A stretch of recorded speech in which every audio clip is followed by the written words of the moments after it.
Perkenalkan, nama saya Jonathan James Ruben dengan NIM 230247172 dari kelas 5T6. Pada saat ini saya akan menjelaskan materi tentang metode weight product atau disingkat dengan WP dari mata kuliah kecerdasan buatan. Konsep dasar. WP adalah salah satu metode analisis keputusan multikriteria yang terkenal. Prinsip utamanya adalah dengan menggunakan perkalian untuk menghubungkan rating atribut atau kriteria, di mana rating atribut harus dipangkatkan terlebih dahulu dengan bobot atribut yang bersangkutan.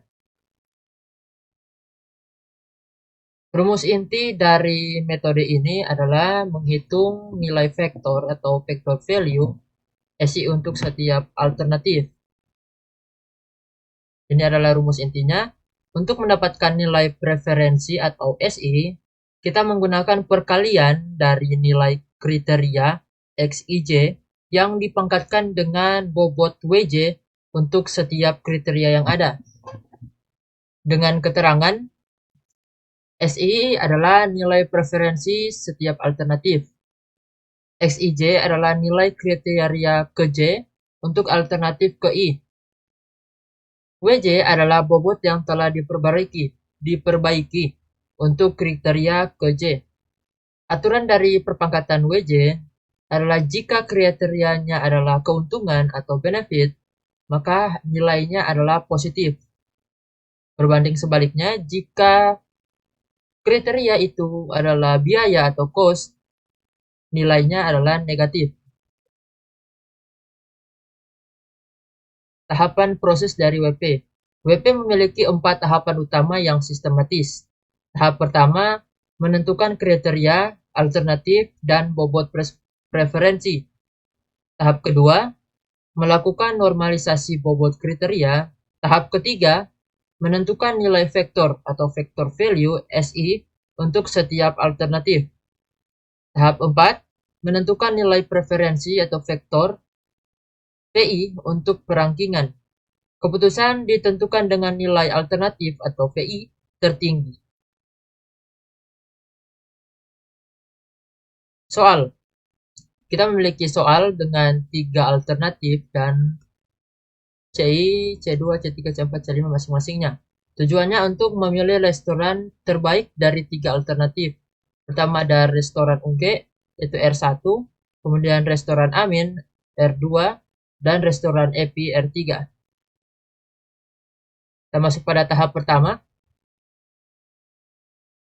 Menentukan kriteria alternatif dan bobot preferensi. Untuk alternatifnya ada di sini. Restoran Ungke R1, restoran Amin R2, restoran Epi R3. Untuk kriteria atau cek dan klasifikasi, C1 kriterianya adalah kualitas makanan, jadi dia adalah benefit. Sedangkan C2 adalah harga makanan, yaitu cost, pengeluaran. C3 itu pelayanan, sama benefit. C4 juga adalah suasana, benefit. Dan C5 jarak, yaitu cost. Untuk bobot preferensi awal atau W, kita gunakan C1 bobot awalnya 5, C2 bobot awalnya 3, dan seterusnya. Tahap kedua adalah normalisasi bobot kriteria atau WJ. Untuk memperbaiki bobot awal atau WJ agar total bobot sama dengan 1. Rumusnya adalah WJ sama dengan WJ per sigma WJ. Total bobot awal atau sigma WJ adalah hasil penjumlahan dari setiap nilai kriteria yang ada. Jadi 5 ditambah 3 tambah 4 tambah 4 tambah 2. Dan hasilnya adalah 18. Jadi sigma WJ sama dengan 18. Kemudian kita aplikasikan ke dalam rumus ini. Jadi W1 sama dengan 5 atau W pertama dibagi dengan sigma WJ yaitu 18. Jadi 5 dibagi 18 sama dengan 0,28. Dan seterusnya untuk W2 sampai W5. Pada tahap ketiga, yaitu menghitung nilai vektor atau SI. Bobot final dari WJ adalah 0,28, minus 0,17, maaf, minus 0,17, 0,22, 0,22, dan minus 0,11. Kenapa minus? Karena untuk C2 dan C5, maaf, kenapa minus? Karena untuk W1 dan W5 adalah cost atau pengeluaran. Pada tahap ini, kita menghitung SI, S2, dan S3 untuk masing-masing alternatifnya, atau untuk masing-masing restoran. Untuk ungkit restoran atau S1, kita pangkatkan semua nilai dari C1 sampai C5 dari restoran ungkit, kemudian kalikan hasilnya. Jadi, seperti rumus awal, atau di soal awal, untuk ungkit atau R1, C2, C1 42, C2 66, C3 60, C4 75, dan C5 ada 2,355. Kita pangkatkan dengan WJ, kemudian kita kalikan hasilnya. Hasilnya adalah 1,1694. Dan begitu juga dengan amin restoran. Kita pangkatkan C1 sampai C5 dari amin restoran atau alternatif kedua.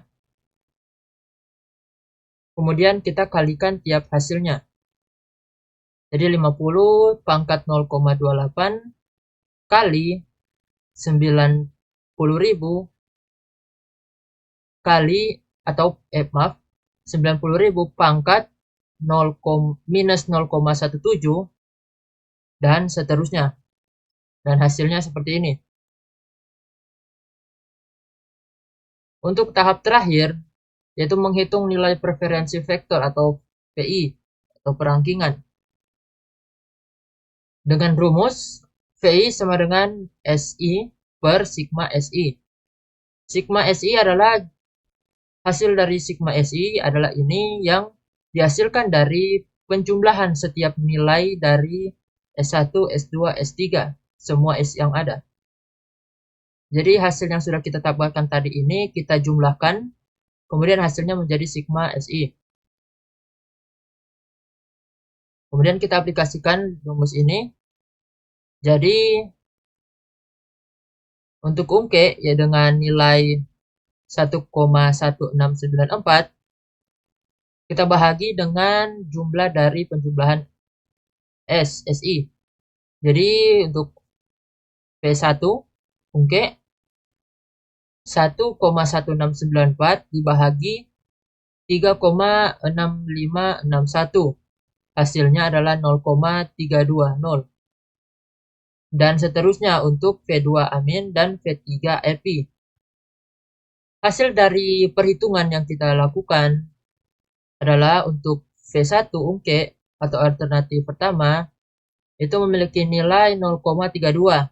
Untuk V2 amin alternatif kedua memiliki nilai 0,334.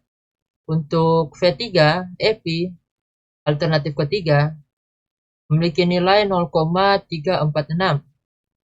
Jadi dalam soal ini restoran epi atau alternatif ketiga adalah menjadi pilihan terbaik karena memiliki nilai terbesar. Baik, sekian penjelasan materi tentang weak product.